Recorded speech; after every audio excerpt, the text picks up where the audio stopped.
Hello, everyone, and welcome to our second April episode of Between Two Beths. Welcome, and I am Beth M., and I am a holistic nutrition and health coach turned champion for the midlife caregiver, and I help women take care of themselves during the season of caregiving so that they don't lose themselves and or their health during that season. It's really that important. I've been a two-time caregiver, and that's where this sprung out of. I came home exhausted, all of the things, and I'm a nutrition and health coach and knew what to do, and I didn't take care of myself. So I thought, there are other women out there, and you are who I want to help. So that's what I do. I coach, I have digital products, all sorts of things like that. And this video series that Beth Y and I do together. And so I'm going to throw it to her to introduce herself today.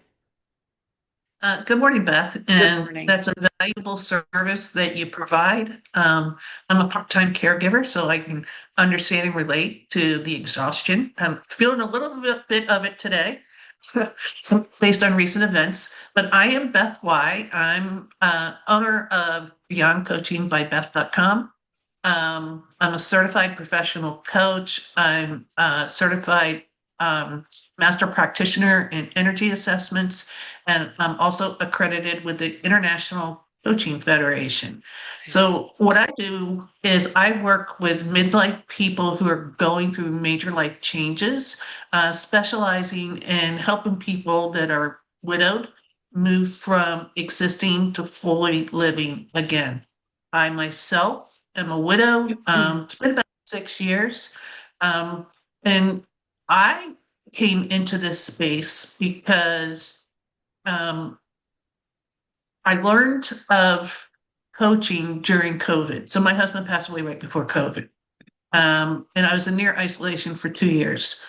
And I had wished that when I was going through what I will call my winter season, the deep grief, and then as I migrated out of that, that there were services out there that would have been available to me. And at the time, I didn't know. I went to grief counseling, and there's nothing wrong with that. But coaching is not therapy. It's about moving forward. It's about looking in the future. And as a widow, it was about rebuilding my life. So I moved from existing to fully living again. That's that's amazing, Beth. Every time I hear even parts of your story, I'm just amazed. And if you are interested, you need to hear Beth's full story because it's powerful. Um, and I'm glad you're in this space too. I love that you say, and you say it every time, that you wait for people to be ready to live life again because you understand that it's a process and it's a um it's a you can't rush things. It's when the person's ready to live life again. And at first, I'm sure I am married. I haven't lost my husband, but I can imagine at first it's you don't want to go anywhere with your life. You don't want to even accept at times. So I really appreciate that, Beth, about you and and what you do for other women and men. So today, you have to excuse my frog in my throat, people. I'm just struggling with this, and Beth knows, but knows she is a little too. So, and it's not that we're sick. We both are in weather, I think, that's affecting us a little. So, at any rate, we're talking about vulnerability today and when strength isn't silent, right? So, we vulnerability, I guess we need to talk about very seriously. And I believe in life in general, but in caregiving, vulnerability feels risky and it feels like weakness. And because vulnerability, in my opinion, is kind of being just honest and open and authentic and real about what's happening, what we need, about about those things that we might not want to share with somebody else. It might be opening ourselves up for some emotion some reality like I can't cope when everybody else thinks you're strong or something. Um, and I think that's vitally important in caregiving for multiple reasons. One is for support, because when we come across as having it all together or being capable, we're not going to be receiving as accepting of support, and we're definitely not going to be asking for support. So Beth, how do you how do you understand that vulnerability as the weakness or as a weakness and possible riskiness in widowhood? Well, first, I would say many times we perceive vulnerability as a weakness, Yeah. but it really isn't. Oh. It is one of the most deepest forms of intimacy Mm. because you are exposing Yeah, yourself, and that takes courage, right? absolutely. To open yourself up like that. Um, it's in real Absolutely. time. You feel Yeah. judgment or the potential of being judged. But those are stories we tell ourselves. Many times people Yeah. aren't judging us. Yeah. And that's something to kind of take hold of. Yeah. And there's different types of vulnerability, right? There's the one we're most familiar with probably is emotional, Yes. right? Because that's probably one of the hardest ones Yeah. for us to, as humans, Yep. um, to be honest about our emotional vulnerability. It's because Yes. it's not something you can see. That's your core, Yep. that's your being. But there's physical vulnerability, right? So somebody that may have an illness of some kind or Yes. limited capacity.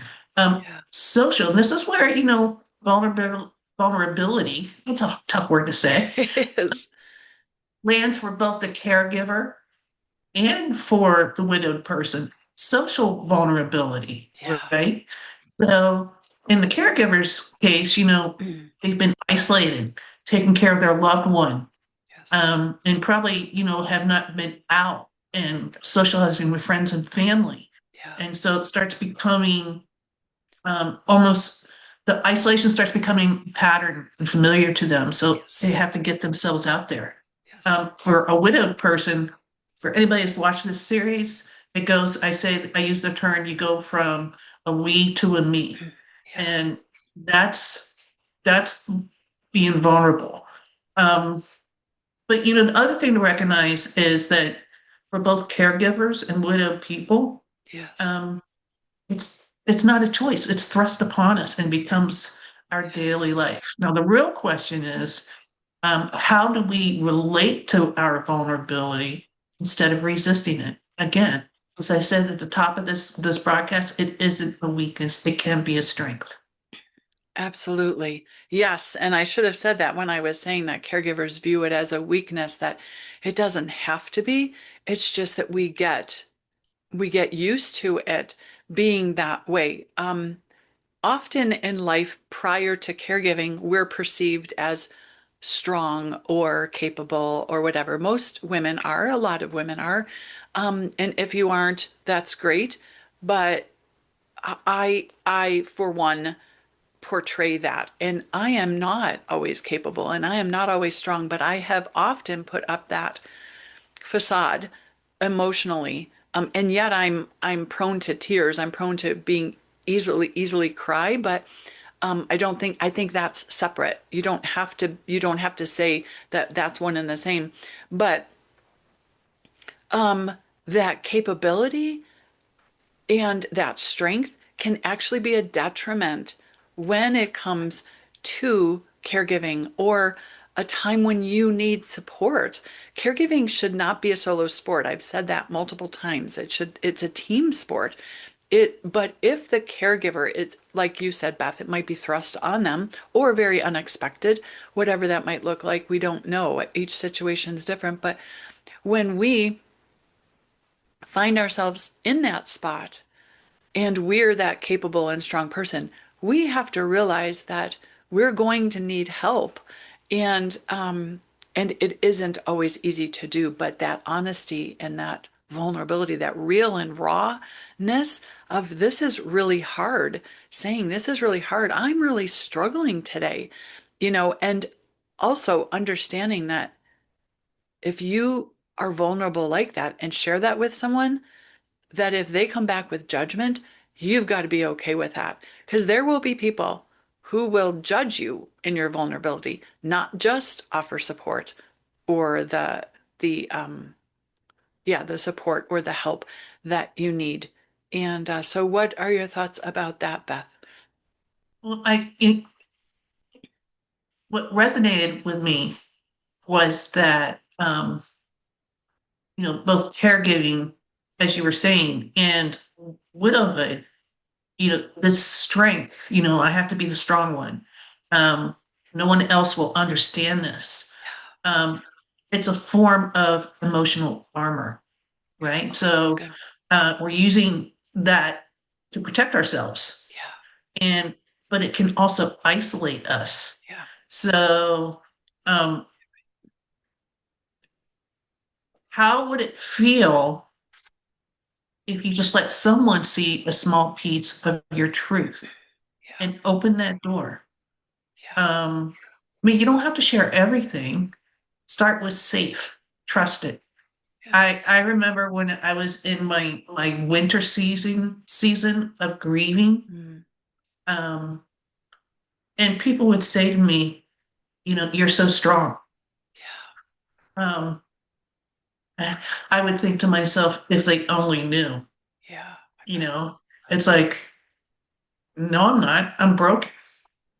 Yeah, And I was at the time. yeah, And it's okay. It took me a long time to learn to say that, yeah. but it's okay. Um, there's such a thing known as selective vulnerability, Hmm. Okay. and it can be very powerful and protective at the same time. Yeah. Yeah, I finally had to have the conversation with my sister. Oh, No, I'm not strong. yeah, This is the hardest thing I've ever done. yeah, And it wasn't an easy conversation, but it was a healing conversation in its own way. So, what are yeah. your thoughts, Beth? That's amazing that you say that because there are people in your life as a caregiver and a widow that you can trust with your vulnerability. Just like I Yes. said, there will be judgment that might come when you're vulnerable. Like someone might say, "Why do you need any help?" or whatever, right? And that can take you down a peg or two. But I love that selective vulnerability because there are people who you should be vulnerable with. Those people that you trust, they're in your inner circle. You know what their response is going to be, and it's not going to be vulnerable or it's not going to be judgmental. It will be helpful, or at least it will be a listening ear with nothing coming back. And then you know those people in your life that you don't share those things with, vulnerability or not. There are even like you might be thinking about moving or buying a house or something big that you don't share with everybody right away because they might have something to say about that when you don't need their opinion or whatever, right? So there are people in caregiving that you may not want to be vulnerable with, may not want to show that complete realness. And so I like that. And that's so true. So in one of my tools, I know there's it's about picking your people. Who are your Yeah. people? Finding the people that you can talk to about this particular subject, or that you can say, I need a meal next Thursday because mom and I are going to be gone all day. And when we get home, she's going to need to eat. I'm not going to have the bandwidth to make a meal. I'm going to need to eat too. So if you would be willing to bring a meal for us like Wednesday, then I could have it. Something like that. Your people, you might know who you could go to for a meal. I'm not your person. I'm not a cook, but I could come in another capacity, right? So you know those people, you can ask for things. So that vulnerability is the same way. So thank you for bringing that up, Beth. The other thing that I see about the emotional vulnerability is that when we don't express our emotions and the difficulty that we're having or the struggles we're having, we actually disconnect from our experience. We, it makes us think we need to be that strong one and that we need and that we can't be human and that it's not a true human experience. And that disconnection is, in my opinion, very dangerous for us. So Beth, how does that too relate to what you've experienced and are Well, experiencing? I think, some common fears around vulnerability is that, you know, um, fear of being a burden, Oh yeah. um, losing control, or maybe just breaking down, Yeah. you know, when you're in a season of grief Yeah. and showing those emotions It's true. but it's okay to normalize those fears. Yes. Um, and it makes sense given whether you're a caregiver with anticipatory grief or you've just Mhm. had a bad day, you're exhausted, and to recognize, what you're going through Yeah. is key. You said something about find your friends. I like to use the term, go find your tribe. Yes. Um, because your tribe and also being vulnerable and honest with yourself is key here. Yes. Because the tribe you had before, whether you're a caregiver or widowed, may not be the tribe that you move forward with. Yeah. Um, because people at times it makes them feel vulnerable experiencing through you Yes. what you went Yes. through, Yes.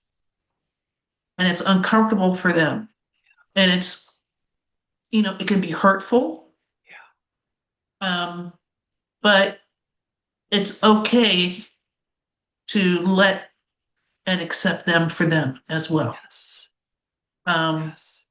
and that's really, partly, I mean, that's maturity, that's growth, Hmm. that's all those things. Um, but I think vulnerability with boundaries is a very healthy thing. Yes. Um, it's okay to say, and I've done this before in my own situation. I tell people in my tribe, okay, not Yes. everybody, but in my Hmm. tribe, um, you can ask me anything.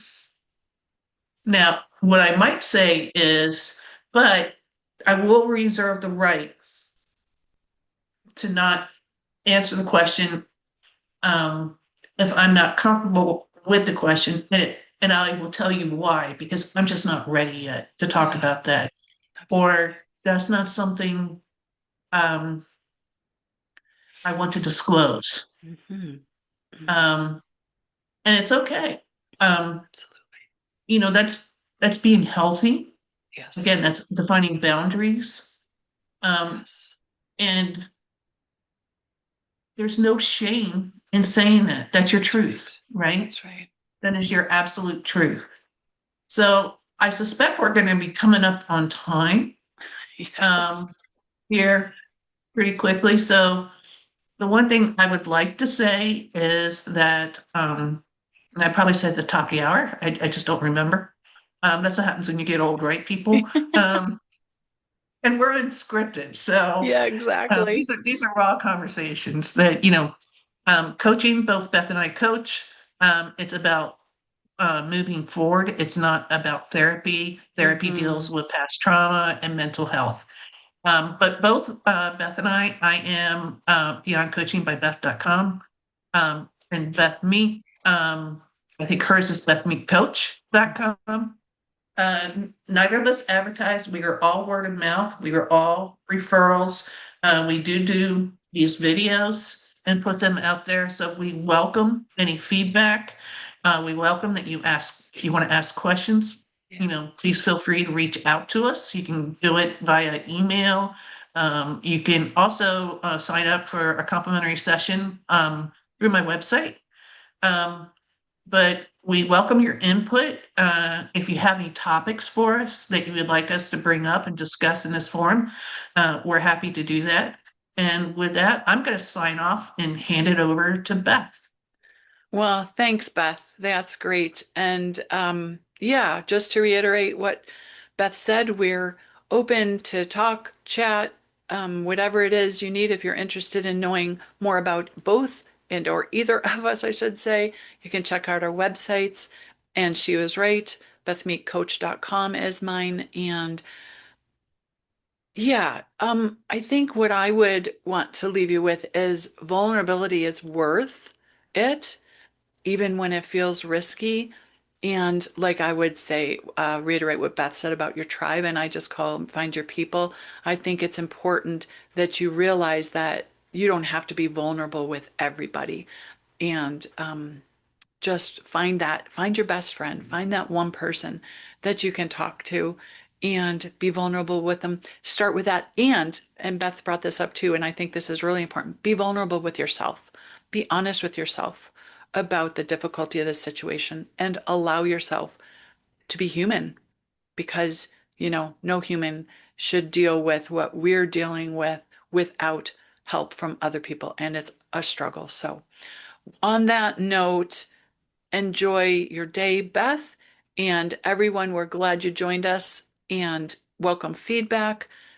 And we'll see you next month. Bye bye. Bye, everyone.